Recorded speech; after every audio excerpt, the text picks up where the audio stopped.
The urge to jump. Have you ever stood near the edge of a cliff with only a short fence separating you from the chasm below? As you held on tightly to that fence, did you feel a sudden urge to throw yourself off the cliff? Have you ever been driving and imagined what it would be like to dive straight across a bridge and into the ocean below? Or maybe you were walking and caught yourself thinking what would happen if you suddenly jumped in front of a moving vehicle? Shortly after we experience these urges, a fear begins to sink in. We're not afraid that we'll fall into the chasm or accidentally walk in front of a bus. We're afraid we'll do it willingly. And even more, we're worried about what this says about us and our desire to live. This feeling, the sudden urge to jump, is known as the high place phenomenon, and many of us experience it multiple times throughout our lives. But why do we have these seemingly suicidal impulses? And should we be worried about what this experience says about our state of mind? Philosophers and psychologists have attempted to explain this phenomenon with differing interpretations. In 1943, French existentialist Jean-Paul Sartre described the urge to jump in his magnum opus, Being in Nothingness. In the book, he referred to this urge as vertigo. Sartre's vertigo is described as intense anguish over our nature as free beings. To the best of our understanding, we humans have free will, at least to some extent.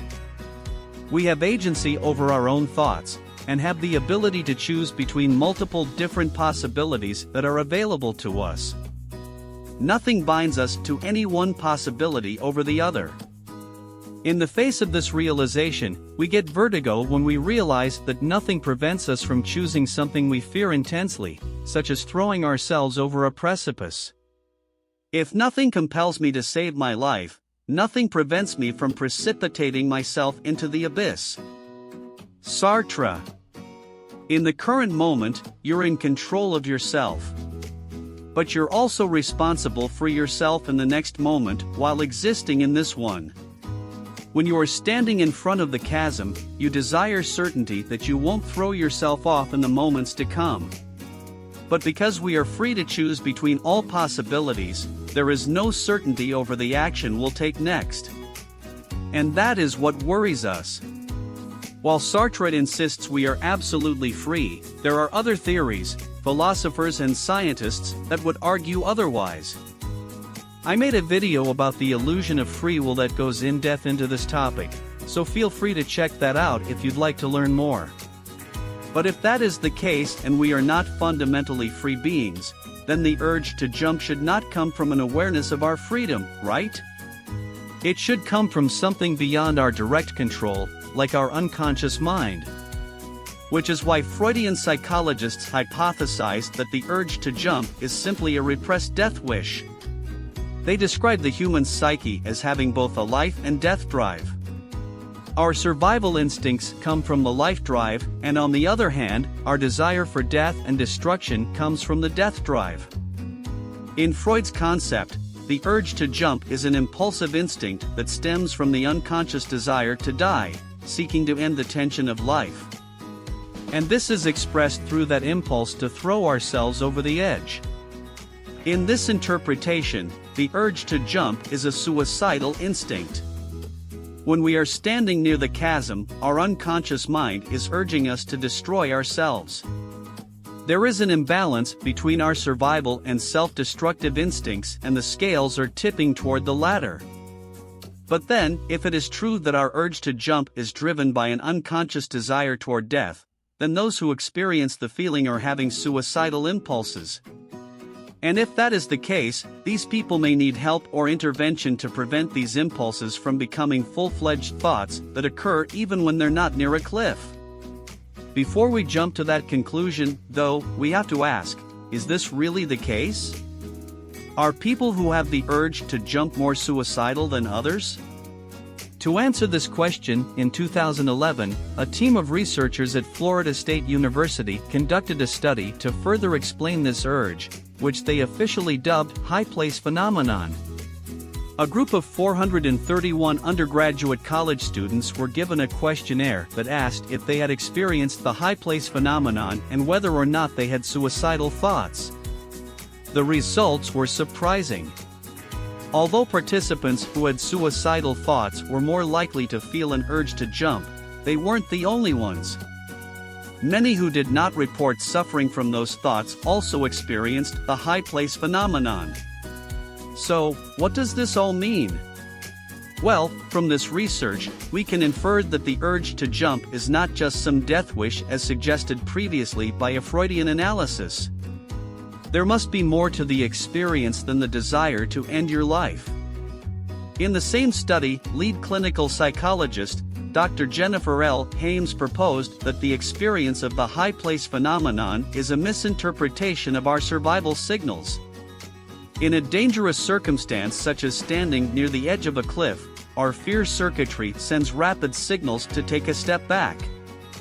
Moments later, when your slower perception system kicks in, it misattributes the safety signal as a desire to jump. This explanation would mean that the urge to throw yourself over the edge is in reality just your perception systems misinterpreting a signal to stay safe. If this theory is accurate, then we're still left with one big question. Why do some people experience this phenomenon while others don't?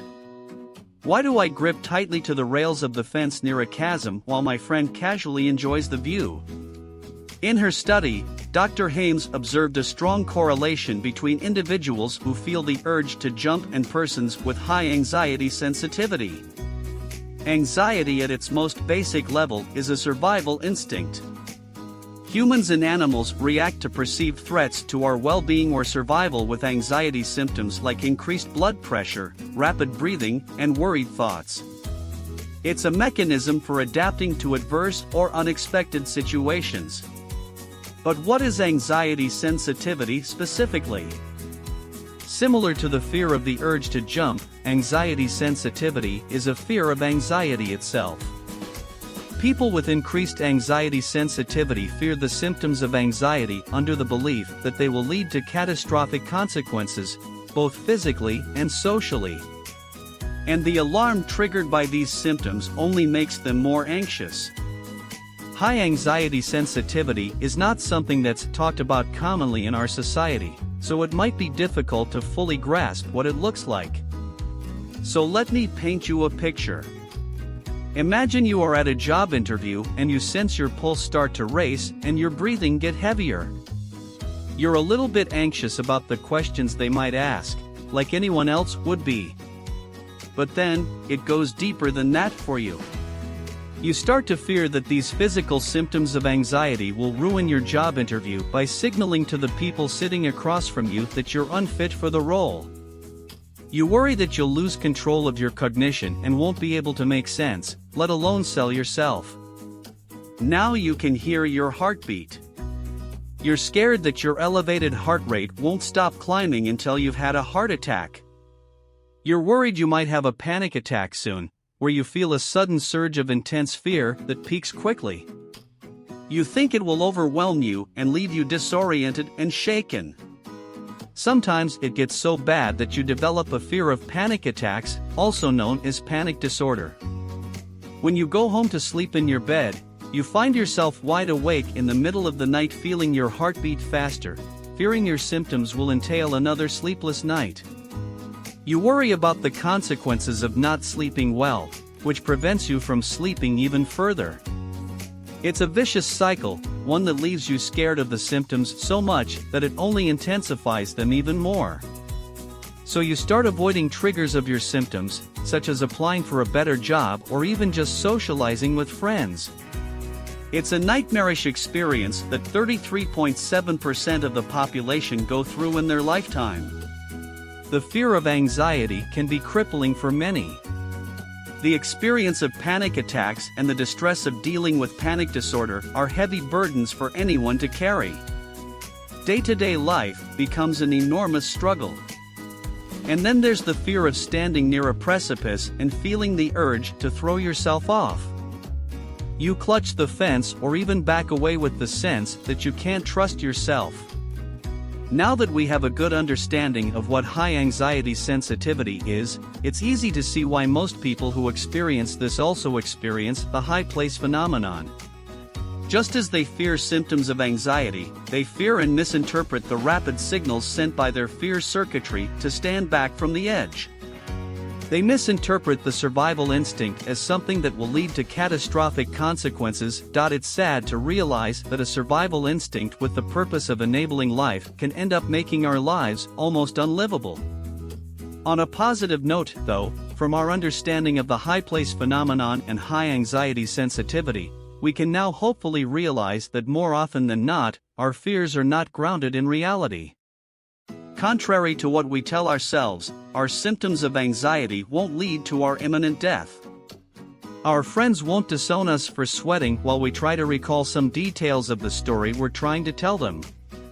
We won't drive off a bridge or jump in front of a train, even if we imagine ourselves doing so. And when we stand near the edge of a chasm, we don't have a secret urge to throw ourselves into the abyss below. We're just reacting with fear to our survival signals, which are intended to let us live, not die. We don't actually have anything to fear other than how we react to these anxiety symptoms. Or as the 32nd American president, Franklin D. Roosevelt famously said, "The only thing we have to fear is fear itself." If we can manage to ground ourselves in reality and quiet our irrational fears, the world will open up. We won't have to avoid getting together with friends or lay wide awake in bed at night, fearing the symptoms of our anxiety before they even show up. And for anyone who has the urge to jump, maybe one day we'll be able to walk up to a precipice and just enjoy the view. Who knows? We might even become calm enough to loosen our grip on the fence and feel the breeze blowing between our fingers.